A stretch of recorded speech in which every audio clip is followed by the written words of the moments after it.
Everything has gone mobile, and that includes our genealogy programs. But what genealogy programs are out there, and are they worth it? Next on the Genealogy Software Showcase.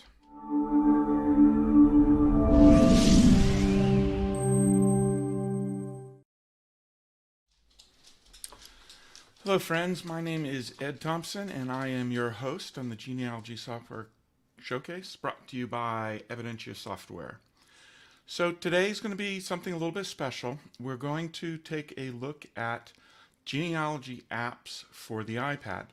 Now, as I reviewed several of these apps over the last week, there really are maybe three different kinds of genealogy applications for a mobile app. The first you have is what I would call a content viewer, and that is something that allows you to view your genealogy information that is hosted somewhere else, whether it be your desktop or the cloud somewhere. And it may display charts, it may display trees, it may display actual data, and I'll demonstrate some of those. The second kind, and I think it's the kind that most people are really looking for, are software programs that allow you to add, update, and edit your data just like you would on the desktop. And those are harder to come by.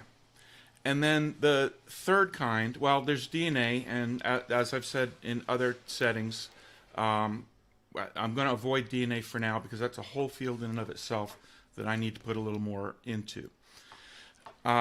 So the third kind, well, the third kind really is people who just want to get on the mobile bandwagon. People who maybe created an application for themselves and thought it might be of general interest and have put it out there.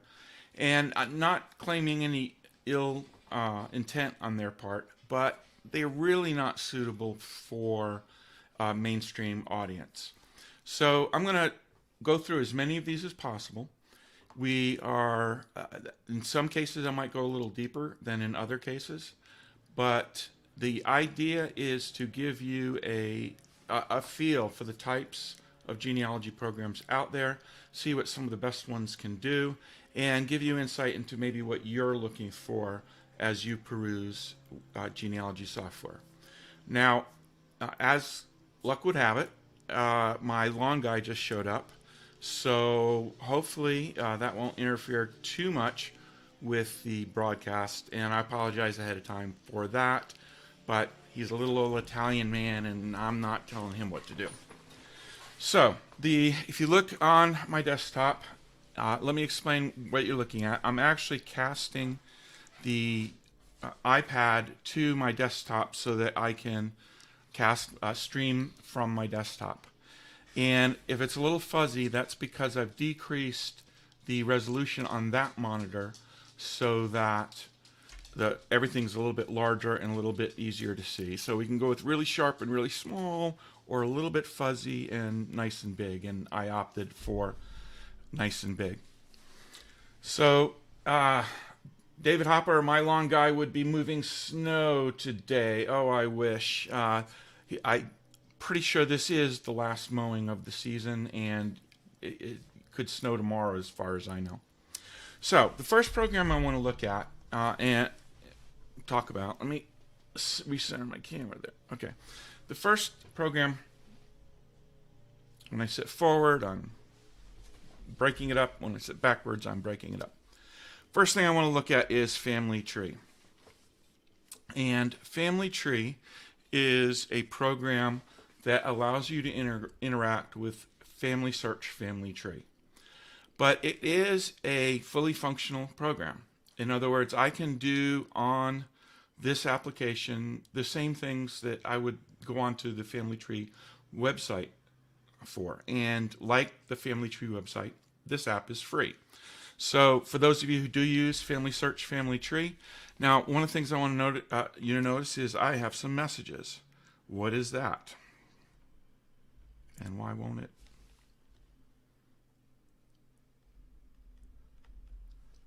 Oh, there we go. All right. There we go. Okay. So it has popped up as soon as I opened up the application what it calls discoveries. And discoveries are basically like the shaky leaf on Ancestry.com. These are potential matches against people in my genealogy database on my tree. So I thought that was pretty interesting when I opened it up just before the show, that's what I saw. Let's jump to the tree. And you'll see here that you see a typical family tree that you would expect to see in a genealogy program. And let's go to my ancestor Charles, who we've seen before. Good old Charles. And you see I can see all the facts about Charles, including some notes at the bottom. I can see information about Charles' spouses. If I select, let me select Sarah Jane and see what I get. Yep, about the same thing. Let me go back to Charles, same thing. I can, let me see, is it going to let me edit? Yes. So the add button, I can add facts here. Let's, yeah, there we go. And then what they do, if you want to upload to FamilySearch Family Tree, is you really should give a justification about why you think this information is correct. Now, it doesn't look like it's tying this directly with a source citation. So, but let's look at sources. Yes, so I am able, however, to add sources. And if I pull one up, let's see, this one's, notice the icons. Some of these are things that have been pulled off the web. Some of these are things that have been pulled off FamilySearch Family Tree. And here's the information from that source, including the citation. Can I tie this to a specific? Can I tie this to a specific task? Nope, doesn't look like. Now, FamilySearch Family Tree has a section called Memories, and I think these are little stories and vignettes that you put up there that you know about your ancestor. And if I had any in there, and I probably should try to add some, those would show up here. And then the last tab I didn't check is Parents. Okay, and you see that the parents of Charles are Daniel Hart and Abigail. And I can add siblings, I can add another parent, whichever. Okay, so that is the first one, FamilySearch Family Tree. Let's see what we got next. Next, I'm going to cover the big three first and try and get through them as fast as possible. We have Ancestry. And this is for people who have an Ancestry database. Excuse me. So, what impressed me about this, and I believe I've logged in. Yeah, I have logged in. You see again my. I would like to announce that as of today, I can add a second child for my son Ethan. That's right. I'm a second-time grandfather as of today. But that is not what we're looking for right now. It looks like I've gone to my wife. Looking for Charles. View his profile. There we go.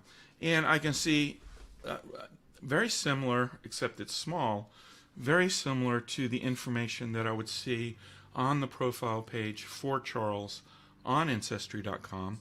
I can search here. And as you can see, I can do a search records. And it will go out there and try to find record matches and actually pull them up. Record matches that I might want to include with Charles. So Ancestry's got a pretty decent interface. I was pretty impressed, and I was especially impressed with their sources interface because again, I can push here and it pulls the source right up, so I don't have to go looking for it. So I thought that was pretty handy. Yes, you can add people, you can delete people, you can update people just like you would on their website. And this looks like so, and then I haven't played with this, but there is some indication kind of geographically. Let's go to the motherland here, and I can see information about where my particular ancestors may have come from. So I thought this was a fun app. It's the appearance, the UI is very appealing, and I can do just about everything in the app that I would do on the website. So that's Ancestry.com. Next, we have MyHeritage. And I don't use MyHeritage a lot. I have an account. Again, we see here that they offer discoveries similar to what Ancestry or what FamilySearch did. So I've got some discoveries here that I need to go through for my family tree there. I can go to a tree, and this is my tree. Let's see, what is it? There we go. Wasn't quite done yet. And that may be more information than you want to see about me. Let's see. Here's Charles. Let's pull up Charles again. And we have on the left-hand side of the screen, we have facts about his life. If I had any photos, I could display the photos. Relatives, it's an interesting view. I wonder why they chose those relatives to display. Again, I can search records, and it went out there and brought back records that I think might be valuable to me. Can I edit? Let's see. Let's see. Come on, Charles. Yes, I can add additional ancestors, descendants, etc. So again, I think we've got a winner here. This, and it gets into some of the other stuff, but it looks to me that as far as MyHeritage is concerned, it's got a decent interface, and I glanced at the chats. Lewis, was Family Tree this one? FamilySearch.org tree. Yes, that should be where it. What we were looking at for the first one. So MyHeritage has a pretty decent interface. Now, just so I don't run out of memory, let me make sure I delete some of these things I had up. And then let's go back. And let's look at Heredis.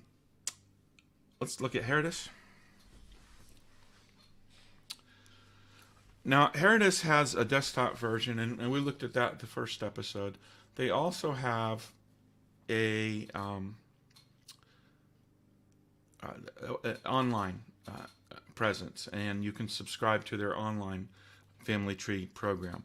But and this would interface with that, but it's also, believe it works standalone. So let's import a GEDCOM, which I thought I had already done. Actually, if I remember, I'm going to show you something else. When it comes, one of the tricky things that I looked for in most of the software is, how do I get data into it? Some of these programs that I have in this folder require me to actually enter in all the data. It has no way of importing or exporting data. But some of the programs, let me go back to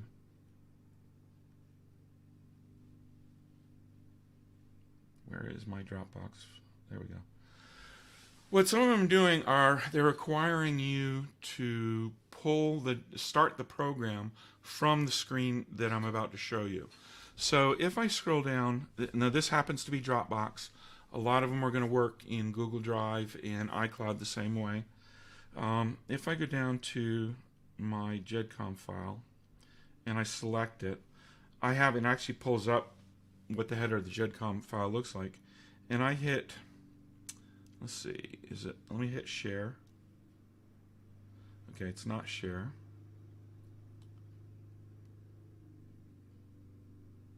If I hit the link, yeah.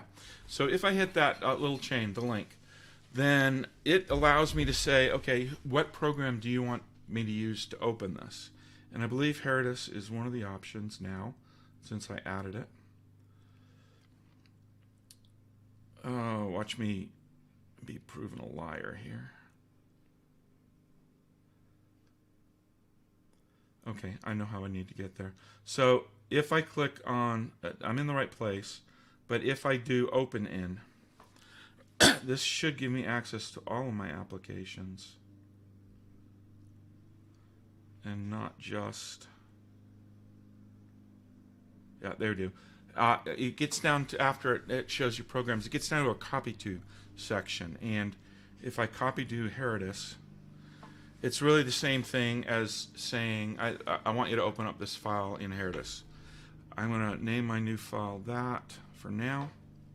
And you'll see here that it's loading up the GEDCOM.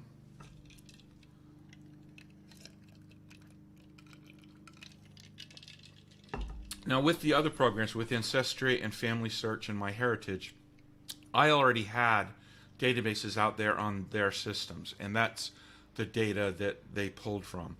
For Heredis, I don't have that, and so what I've got here, what's happening here is I'm actually importing the same GEDCOM we've used in other episodes of the showcase. So while we wait, let me glance over at the chat. Lewis, the MyHeritage app cannot be used offline. That is probably, that's true, yes. That's the downside to a lot of these apps. Jan says, if you can't get online, you can't work. True. That's the nature of mobile apps. Jane Awful says, with Google Sheets, I made sure I could save my documents offline so I could take them with me for reference. Yes, there are few apps that allow you to work offline. Most of the applications that are any good, if you're offline, they're interfacing with a desktop version of some sort. And you always want to have a desktop version, a desktop tree builder program that you're doing your genealogy with, no matter what else you have. So it imported my GEDCOM successfully, and I'm going to open up the tree, and you see the interface looks a little bit like the one in Heredis that I demonstrated. Let me see if I find the best. There we go, Charles Henry. There we go, Charles Thompson. So I've got his personal data, all the individual facts that I included in the GEDCOM file. Let's open one up here. Let's preferably pick a census.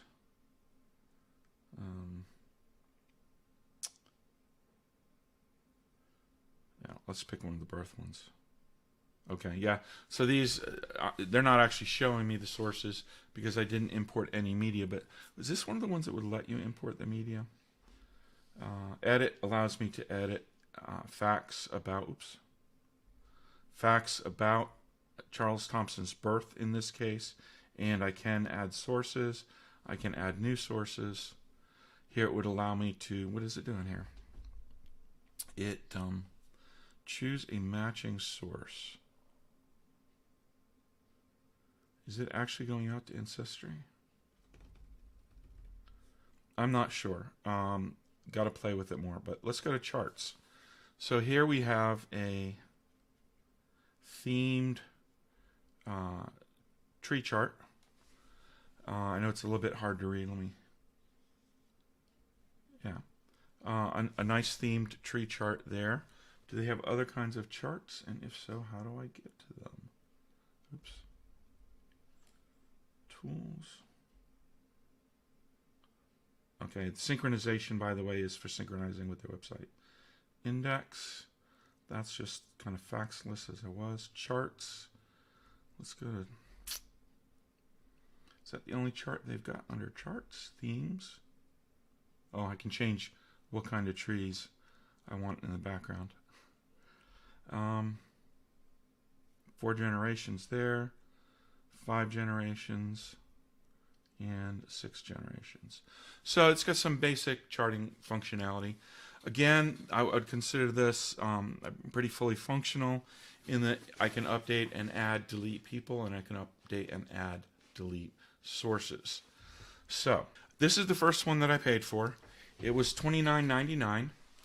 And mobile family tree actually goes with Mac Family Tree. And Mac Family Tree is at version 9. This interfaces with version 9 of Mac Family Tree. However, they are separate programs. So this can work by itself. It does not need Mac Family Tree. And in fact, if you want Mac Family Tree for your desktop, you have to buy that separately. And that one's a $60 software program. The mobile one is a $29.99 program. Okay, so we've done Family Tree Connect and we did Family Tree 9. Let's go to, I'm going to go to one EZGenealogy. And I don't want to be critical of EZGenealogy, but this is, to me, this is in the category of applications that someone may have written for themselves and thought it was a good idea to go out there.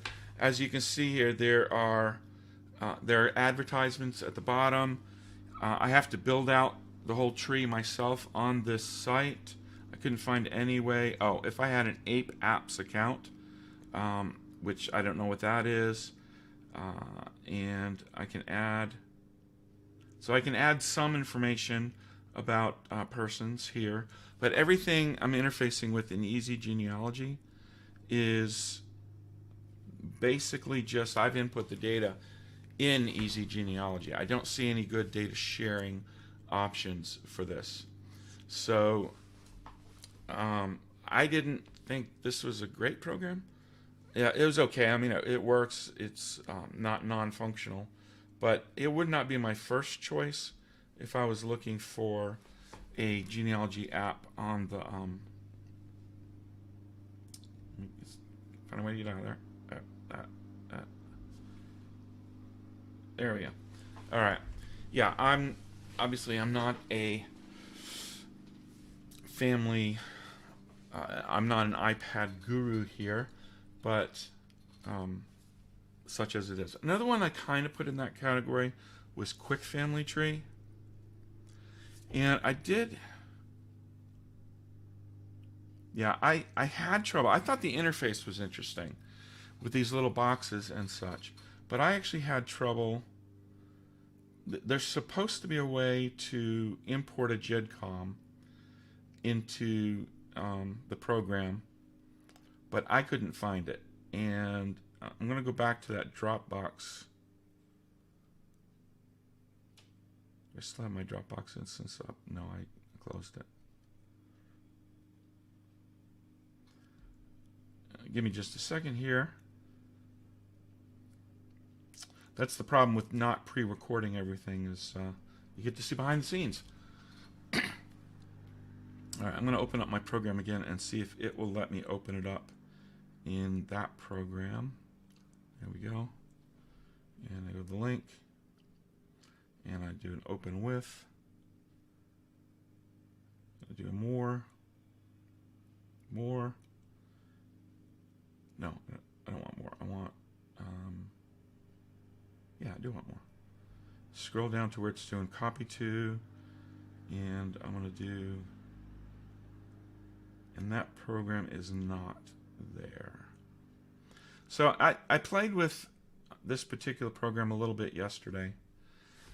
Because I mean, the interface is nice and clean and all, but I couldn't figure out how to get my data into the program.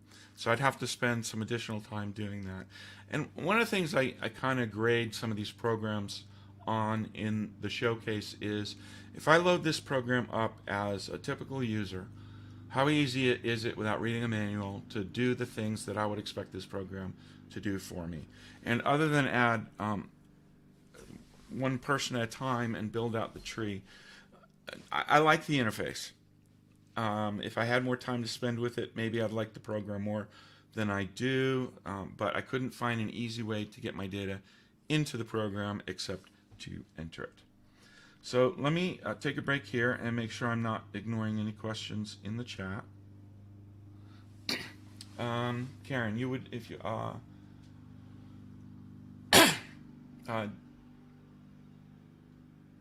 yeah,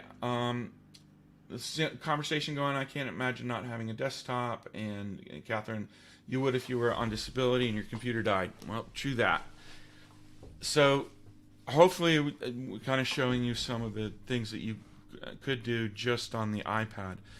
I think your best option so far of the ones that I've shown are Family Tree, which is free, but that requires you to have data on Family Tree, which some people don't like to do because it's a shared tree.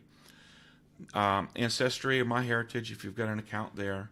And unfortunately, the one that didn't work might be, in terms of displaying on my desktop, mobile Family Tree might also be a good option, but that one costs a little bit of money. What else I've got here? I've got one called Branches, but I'm going to go to Branches Pro. Branches Pro costs me $1.99 to go from Branches to Branches Pro, so I didn't see that.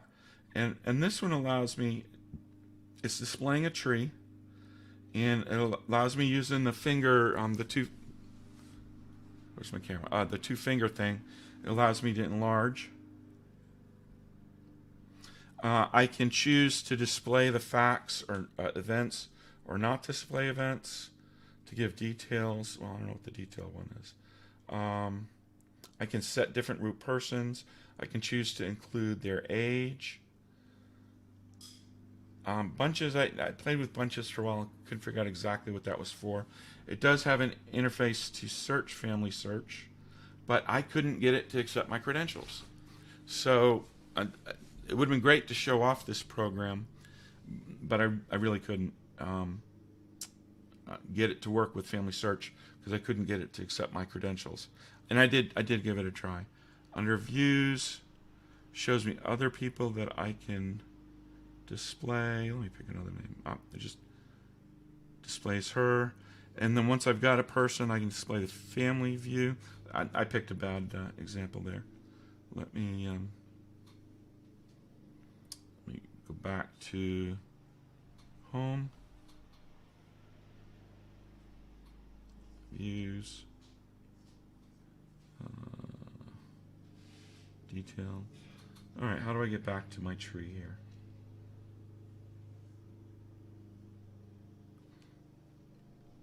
Root 1. There we go. Okay, so I'm back to me as root.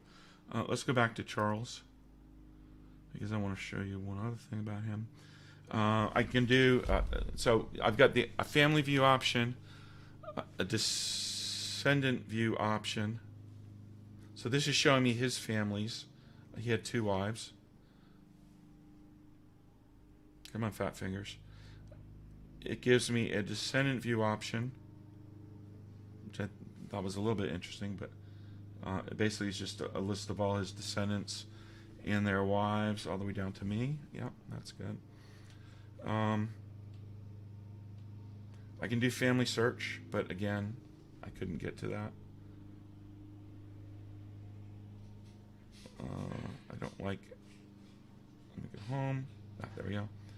So this, again, I thought it was an interactive program, and it cleanly displays the information, but it seems to be pretty much in the category of viewer. Remember the 3 categories: fully interactive, viewer, and programmer in the basement. We'll call the other one. Nothing against programmer in the basement. So that's how I started. But you can kind of see how it's called Branches, and it has a nice interface, but it's really only good for a viewer. And I did obviously import my GEDCOM file into Branches. I used Branches Pro.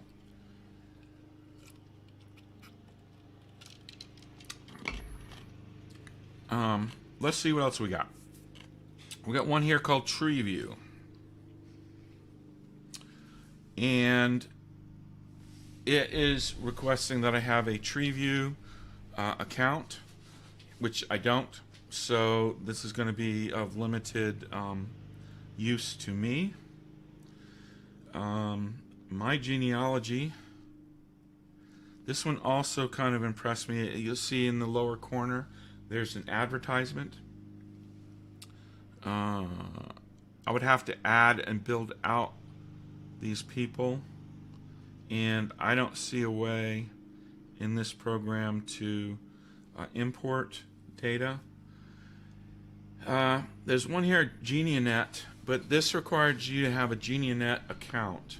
And you can get a free account, but I don't know enough about Geneanet to know where it's how credible it is.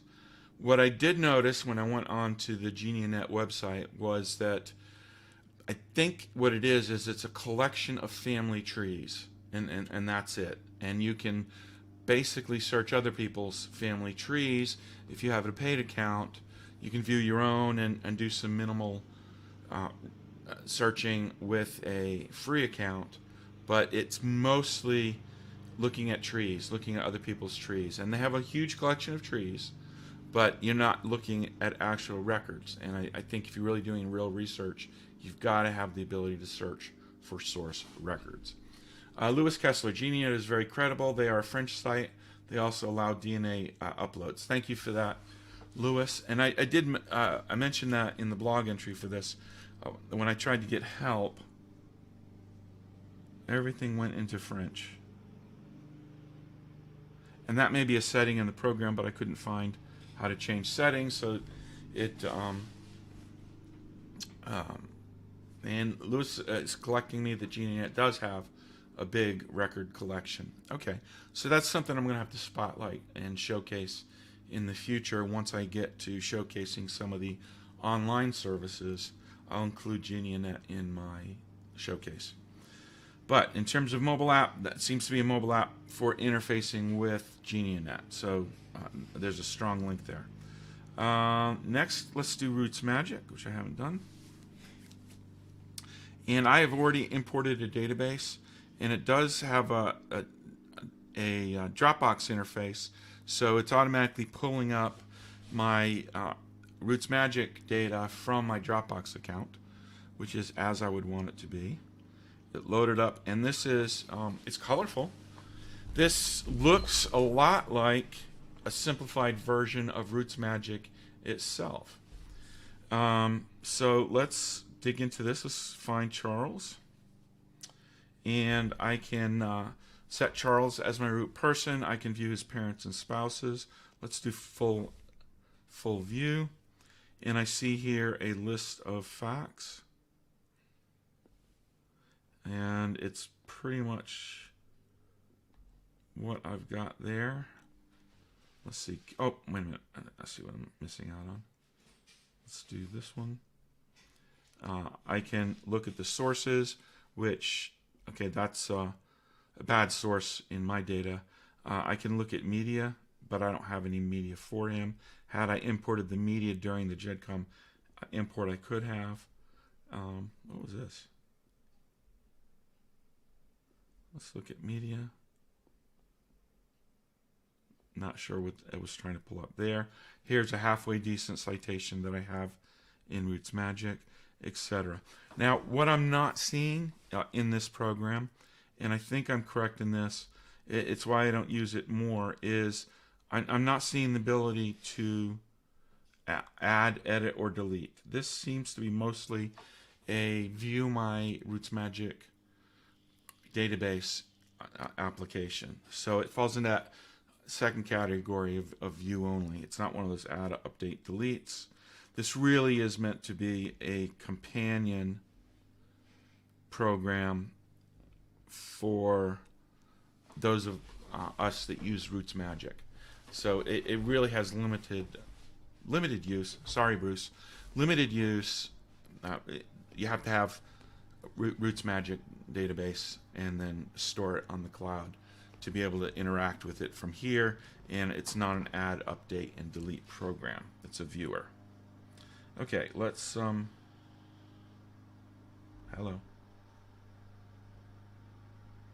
There we go. Let's see, what else do we got on the list here? I'm going to touch on these really quickly. FindAGrave and BillionGraves. If you're familiar with those websites, those are going to let you search FindAGrave and search BillionGraves for your ancestors if someone has found the monument or added a monument on those websites. The other thing that's handy about FindAGrave and BillionGraves, though, is if you're the type of person who has subscribed to their services such that someone from across the country is looking for a grave in a gravesite or cemetery near you, they can make a general request. That general request will go to you if you are in that area and you signed up to do that. And then you can use the mobile app to enter the data and take a picture. I know in the BillionGraves account it'll actually do something with GPS as well, and add data to the FindAGrave and or the BillionGraves website with that program.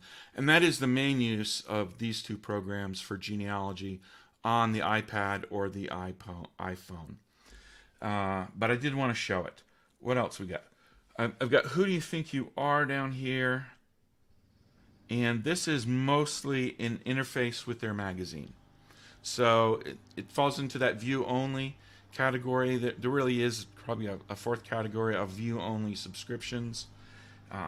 And I don't think most people, I mean, it's valuable, but I think when people are looking for a genealogy program on the iPad, they're really meaning one of those fully interactive add, update, delete programs where I can interact with my tree, update my data, do my research. It allows me to import sources, and also I can get the data in and out easily.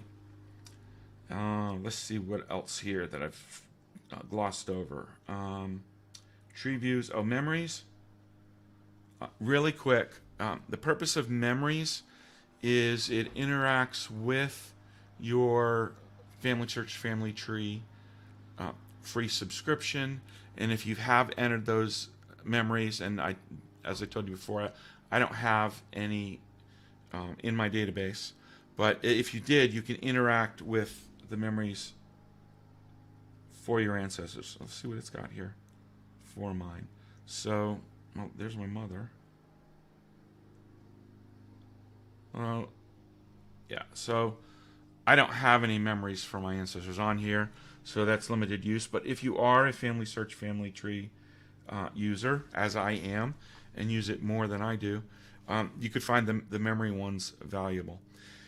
I'm going to mention this because it's on the list and I downloaded it. There's a program called there's Wolfram Research Assistant, and it's tied in with the Wolfram Alpha, I think it is, website, and this allows you to interact with their website and some of their other research tools.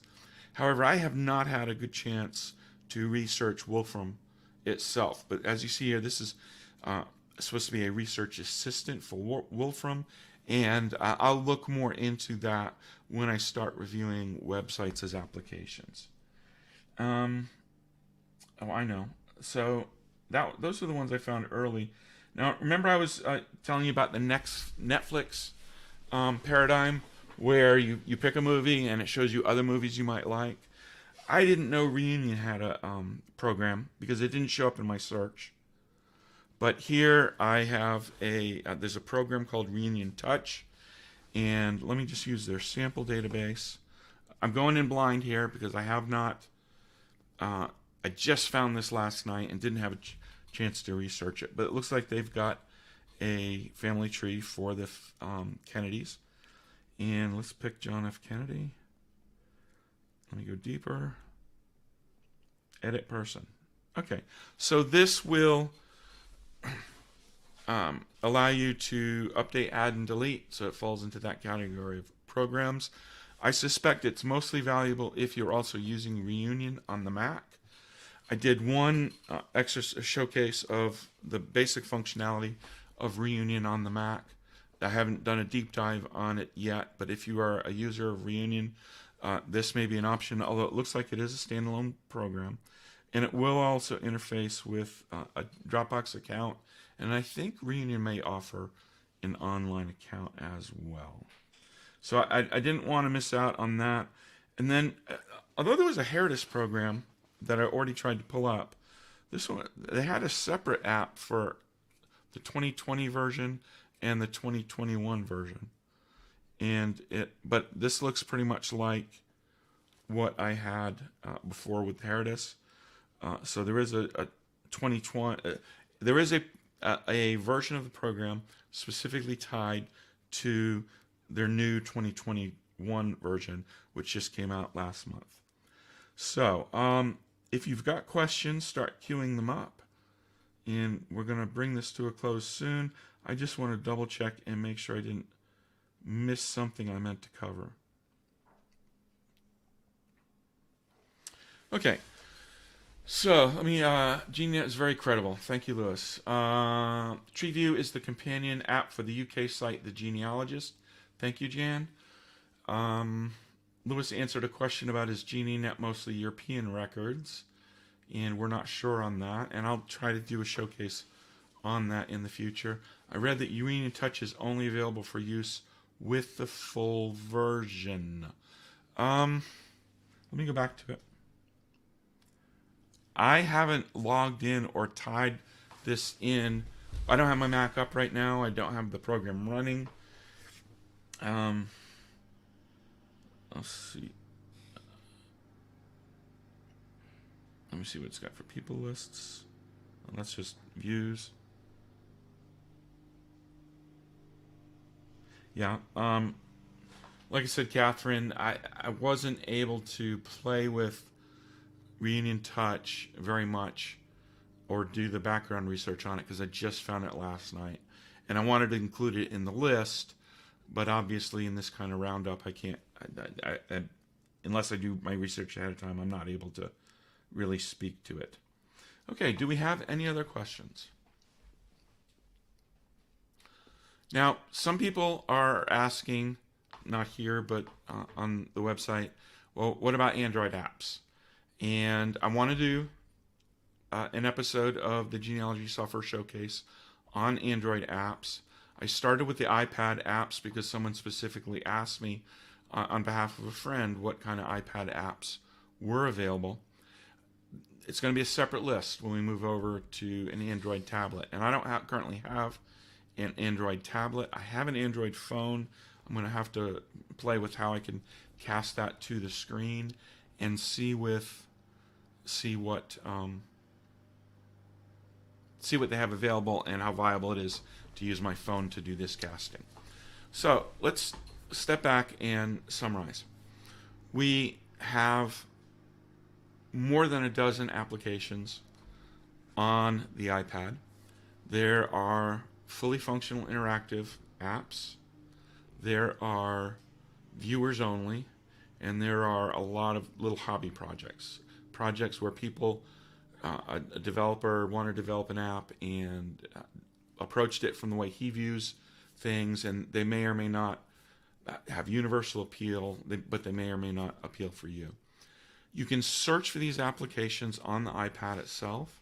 You can also search for them on the web on a desktop browser and then go to the iPad and download them there, and I did a lot of that. Someone's mentioning RootsFinder. Used to be a good independent tree builder, but they were gobbed up by Find My Past, and I was not. That one didn't show up. RootsFinder didn't show up on my search, so that's why I did not include it. We have any other questions? And it looks like this, Catherine, you've got a lot of questions. So the two places I would look to continue this discussion, obviously our Facebook page, Genealogy Software Showcase. It's a group that you can join and post your questions, and we'll try and get answers to them. There's also a Facebook group called, it's either Technology and Genealogy or Genealogy Technology, and that is also an excellent place for asking for software and hardware related questions, and I encourage you to do that. I'm not seeing other questions, so I'll wrap it up for the day. We've got one more episode for 2020. Next week, I'm going to try and do one on charts and how the various programs handle charts and what kind of charts they have. Obviously, we do all this research and we want a way to show it off. And generally, charts or books are going to be that way. So we'll hopefully focus on charts next week. Until then, please subscribe at the bottom of the YouTube window. Hit the bell if you want to be notified when new episodes get started. And if you enjoyed this episode, please hit like so that others may see that this is something they may find of value.